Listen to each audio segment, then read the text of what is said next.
Взаимоотношенията между прожектор и манифестор. Вече разбрахме какво се случва в двойката генератор-прожектор, а какво се случва в отношенията между двама несакрални – прожектор и манифестор. Първата сложност в тази комбинация – това е съюз между енергиен и неенергиен тип. Това вече го писахме в разбора на партньорството между генератор и прожектор, но не е излишно да повторим дословно. Прожекторът и манифесторът са две генетично различни същества, две различни планети.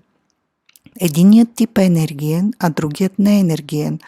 Това означава напълно различни начини на съществуване, добиване на ресурси, проява на дарбите им. Със своята аура манифесторът е затворен и отблъсква прожектора, който се опитва да проникне в това отблъскващо поле със своя лъч. Освен това, аурата на манифестора не предоставя никаква информация на прожектора. Следователно за прожектора може да бъде трудно. В крайна сметка той няма какво да насочва, защото манифесторът не се нуждае от насочваща енергия отвън. Той сам си е господар и компас. И прожекторът може да се почувства неразпознат и нереализиран. Казват, че по-често прожекторът се интересува от манифестора. Не можем да направим такива заключения, но сме готови да споделим нещо друго, което наблюдаваме.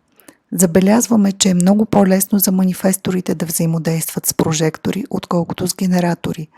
Възприемат ги почти като равни. Освен това, при този тип взаимодействие няма натиск от сакрала и съответно изнудването му.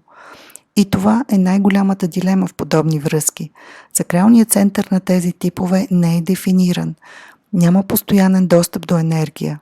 Не, че няма какво да си дадат един на друг, но този обмен никога не е за жизнена сила.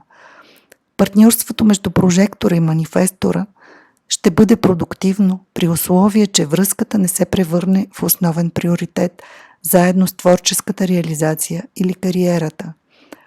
Ако в живота на прожектора има генератори, които са го поканили, той, разсейвайки се с взаимоотношенията си с тях, няма да се чувства ненужен и мирно ще съжителства с манифестора. Манифесторът от своя страна трябва да се научи да информира прожектора за своите планове и да се грижи за чувствата на прожектора. За повече информация посетете сайта jiveda.wordpress.com.